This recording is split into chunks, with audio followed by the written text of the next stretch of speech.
环球大战线深入世界最前线，全球各地的观众朋友，大家好，我是叶思敏。今天的大主题，我们会来关心伊朗反将川普一军，尤其是今天要特别关心到了荷姆兹海峡变成了全球的人质的筹码。美军的部分现在面临的问题是弹药已经烧光了，连亚洲的这一些战备都被抽走了。另外一方面，今天也会关心到的是3个国家，包括沙烏地阿拉伯、土耳其跟巴基斯坦组成的中东小北约，代表中国大陆现在成为最后的赢家吗？今天会做深度的剖析。先欢迎在场来宾，前国安会副秘书长杨永明杨老师。视频好，各位朋友好。时事评论员李义修。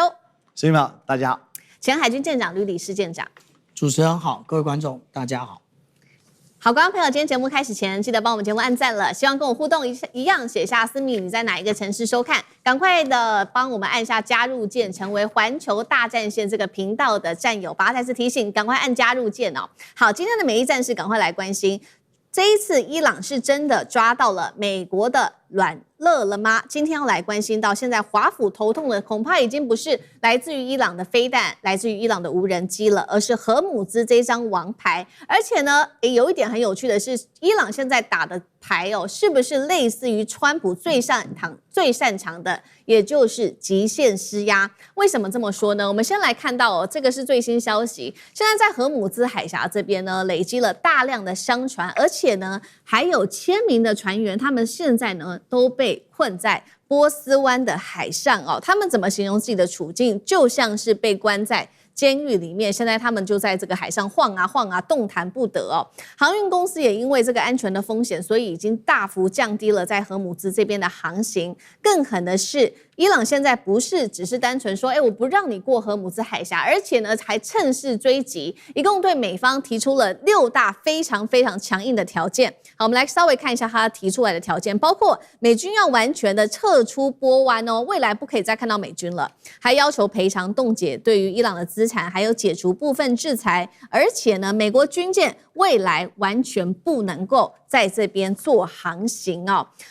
华尔街日报说呢，主要的原因伊朗敢开，就是因为他看到了一个战略的机会哦。如果能趁势这个时候把美国给从这个地区赶出去的话，也代表美军在波斯湾的势力已经开始的完全往外推了。那么另外一方面，我们来看到有趣的一点是来自于美联社最新报道，有关于荷姆兹的这个议题，他是这样说的：相传荷姆兹海峡得名于古波斯的先教一位神祇，注定在跟敌人交手9000年后就会取得胜利。那这个我们看到美联社就形容说，他觉得伊朗其实很相信这样子的一个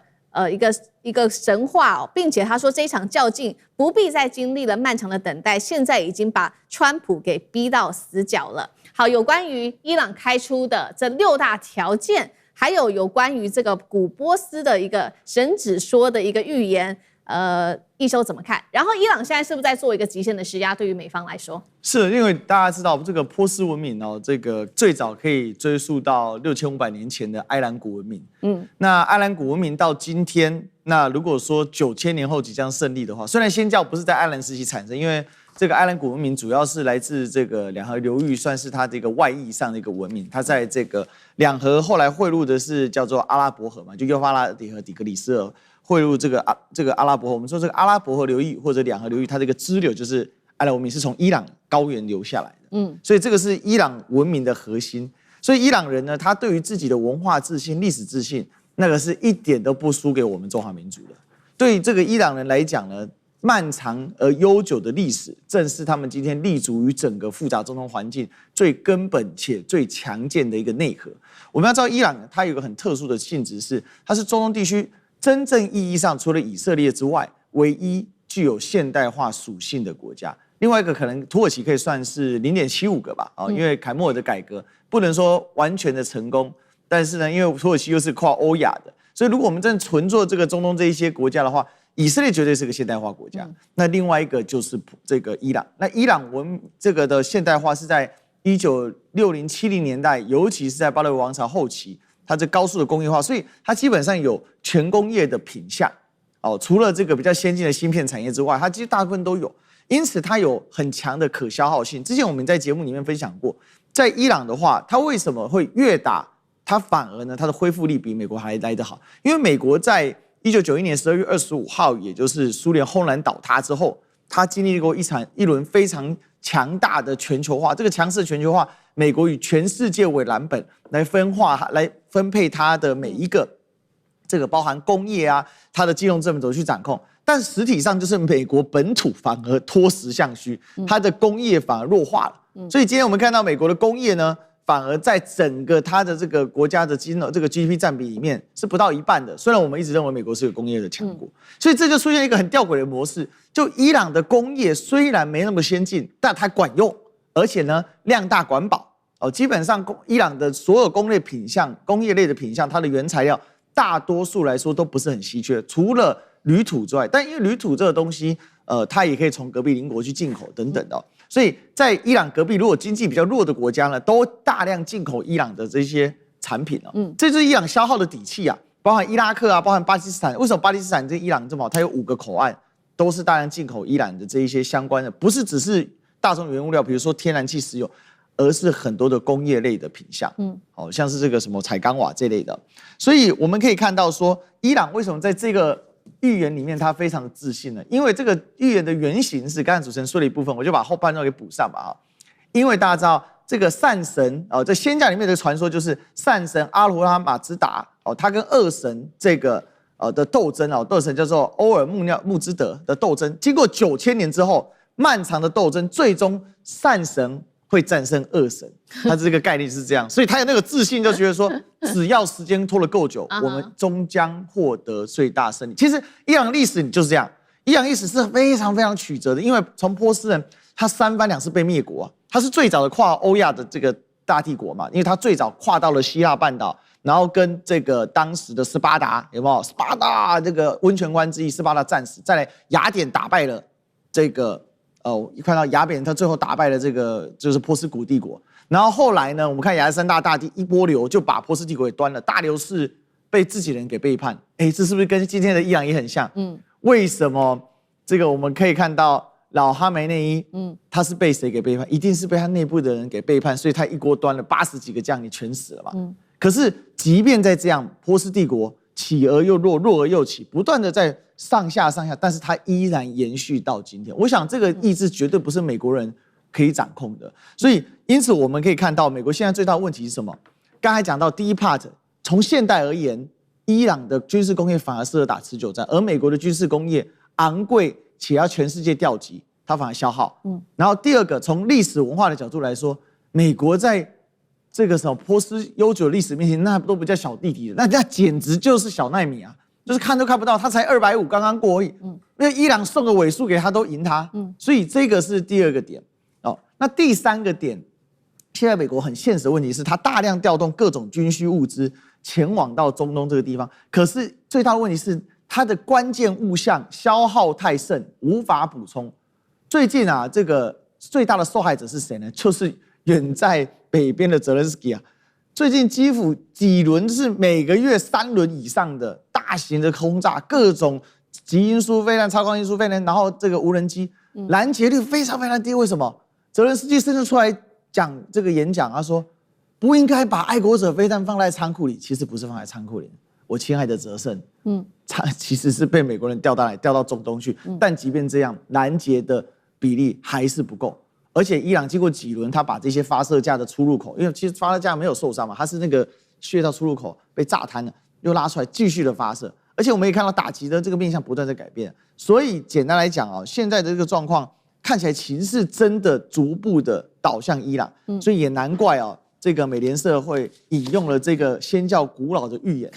在9000年后伊朗终将胜利。那如果从古埃兰来算起的话，在2500年。伊朗可以斗争到美国的10倍历史啊！好，这一方面我们看到这个伊朗它在工业上面可以打持久战的这个能力那另外一方面确实现在看到美军在工业上面，尤其是武器上面的弹药的短缺问题已经越来越严重了。那么我们也特别来关心到是，主要是因为呢大量消耗美军的武器，包括这些高精准型的武器，还有防空拦截弹。甚至呢，刚刚如义修帮我们看到了，美国现在呢也把亚洲跟欧洲的这些战备武器给运到中东地区去了。那包括呢细节的部分来看到，五角大厦从亚洲、欧洲调动了军舰、军机、防空部队，还有呢从亚洲这边调了长程打击的这一些战斧巡弋飞弹。再来就是甚至是南韩一共是调了数百枚的先进防空拦截弹，导致南韩美军现在的部分防空战术的监视能力都因此受到影响。那现在怎么办呢？川普很紧张，他呢开始要求说，军工企业，我给你3周的时间，一共是21天，赶快加速扩产的方案把这些弹药给赶紧的补回来。而在政治上，现在传出呢，川普现在正在低调要求各界低调，要注意华府是不是已经开始找这些谈判的出口呢？甚至美媒引述美军的高层正私下寻找退场方案，是不是急着赶快结束这一场战争？有关于弹药的这个问题，是不是已经打到美国吃不消了？吕舰长怎么看？其实这个伊朗打了这么长一段时间那我们来看美国的弹药库存为什么被消耗成这样？因为在短短的4年之间，其实美国已经经过3次消耗。第一次也就是我们看到3年之前繁荣卫士，也就是在红海行动的时候，美国已经被消耗过1次了。那第二次也就是我们看到去年的有关于12日战争的时候，那也是那个对于伊朗，那伊朗已经又消耗1次。那最近一次，也就是今年2月28号的这一个美国启动的战争，又消耗了1次。可是美国这样的消耗，他却发现了另外一件事情，也就是他怎么打，好像伊朗都没事。那不是伊朗没事，而是伊朗采取了一个正确的选择，让他的各型的防空飞弹或者是对地攻击飞弹处于一个非常低的水准。不用讲别的，以 CSIS 来计算的话，我们上个礼拜特别谈过有关于爱国者的库存，在今年2月28号之前原来有2330枚，可是打到4月的时候只剩下1030枚，但是到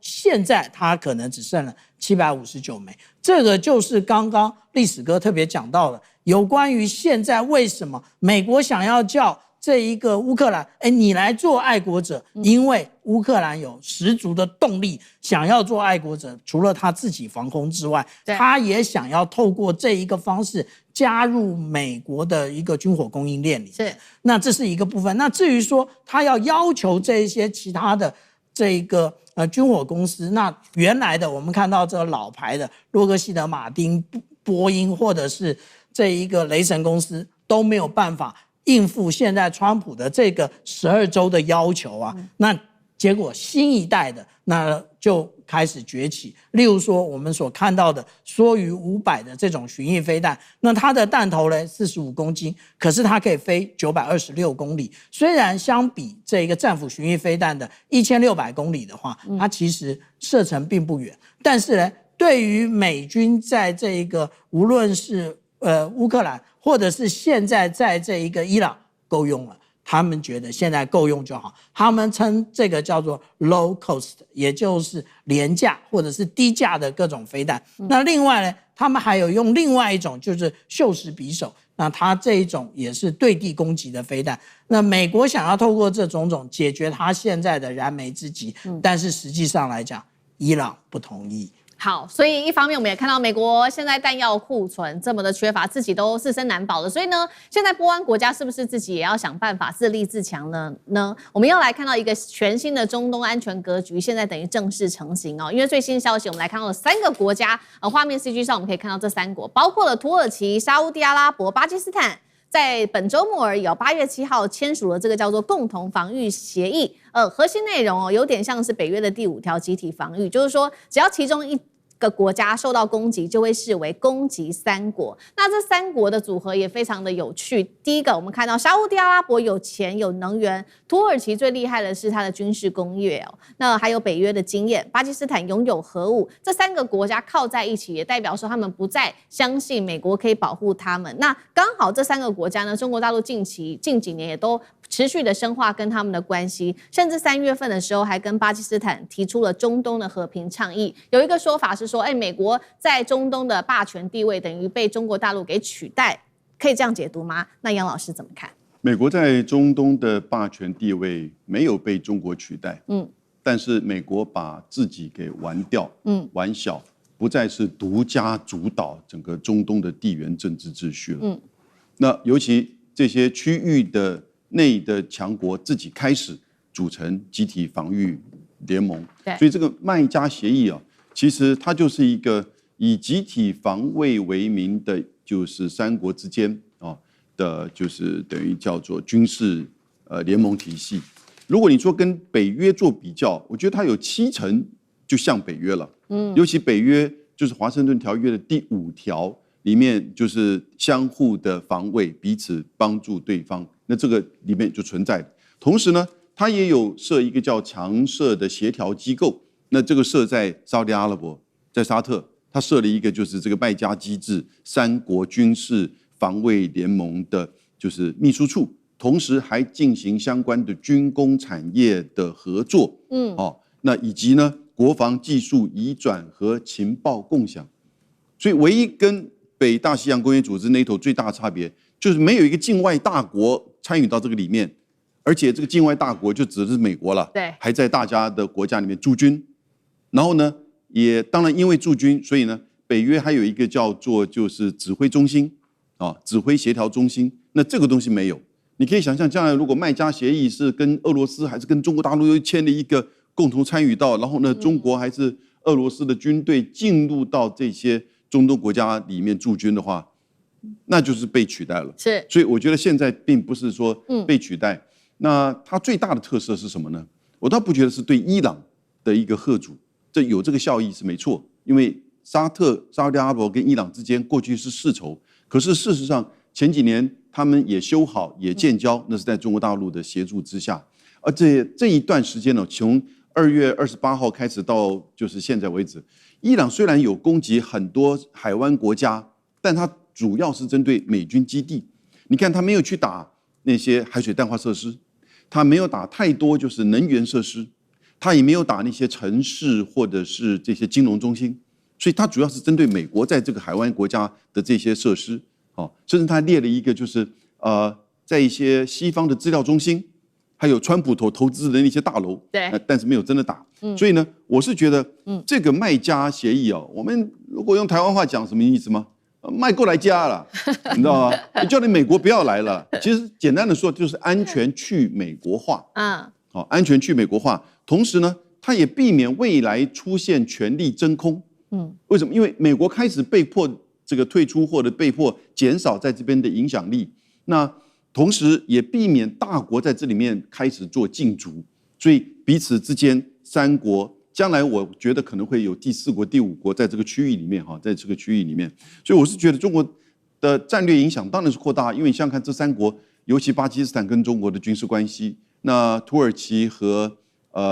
沙特阿拉伯都有购买中国大陆的就是军事武器，所以战略的影响是扩大，但是并不代表它取代美国的地位，而也不要认为美国就完全消失不见，它在这边只不过是失去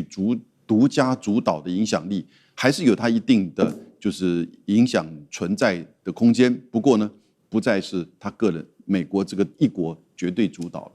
好，谢谢杨老师。那我们休息一下，马上回来。观众朋友们，我们要开会员频道啦！因应呢美中、中东还有印太的乱局，你看到的是新闻，我们看到的是背后谁在操控这个世界。加入会员可以取得独家视角的通行证，你将优先取得更深的观点判读，包括了核心真相分析、历史脉络拆解、局势推演逻辑。同时解锁会员勋章、优先互动权、问题解析、幕后花絮，支持我们制作高品质的影片。点击下方的加入键，一起成为战友吧！我们会员频道见。